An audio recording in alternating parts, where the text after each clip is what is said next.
AHM Fauzi took oath as the State Minister of National Unity, Coexistence and Muslim Religious Affairs before President Maithripala Sirisena this morning. UNP parliamentarian SB Navinna was sworn in as the Minister of Cultural Affairs, Internal Affairs and Regional Development last evening.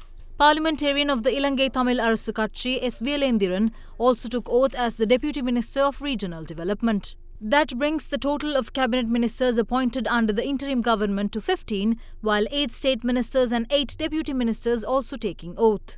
According to the 19th Amendment to the Constitution, the number of ministers in the cabinet is limited to 30, while the number of state ministers and deputy ministers are limited to 40 in a scenario when a national government is not in effect. Accordingly, 15 cabinet ministerial positions are vacant, while 24 state and deputy ministerial positions also require being filled. 7 UNP parliamentarians pledged their support to the interim government, while a TNA parliamentarian and the leader of EPDP, Douglas Devananda, received ministerial portfolios pledging support to the new government. According to the current composition of the parliament, the interim government has the support of 104 parliamentarians, while the UNP has only 99 MPs in favour.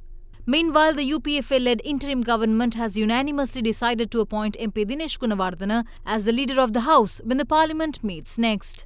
The Speaker, who should be independent, is calling on ambassadors and attempting to make personal statements regarding the current situation.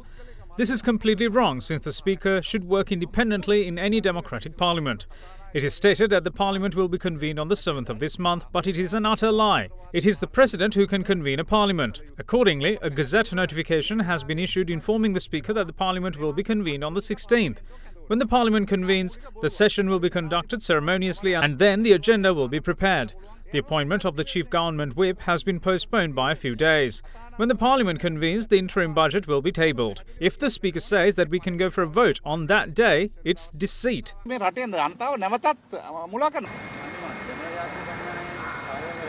A parliamentarian of the TNA took oath under the new government, and that number might increase. I won't comment on that any further.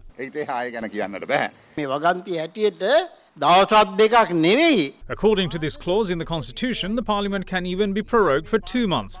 As things stand, Parliament can be convened. The inaugural session can be conducted and the Parliament can be prorogued once more. This is the situation when power prevails. Speaker is the third citizen of the country, only behind the President and the Prime Minister. He should be independent. I haven't stepped into Sirikotha after being appointed the Speaker. The Speaker and the Mace are not two different entities.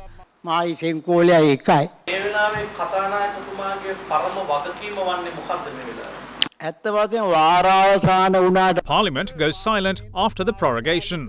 The Speaker, in fact, is a person who does not speak. The Parliament is inactive after the prorogation and it can only be opened by the President. This should be understood.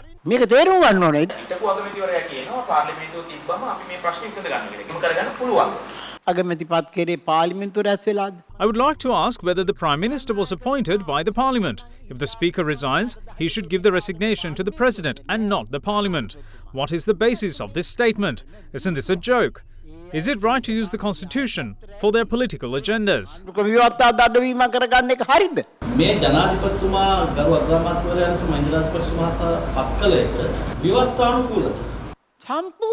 Absolutely, it is constitutional.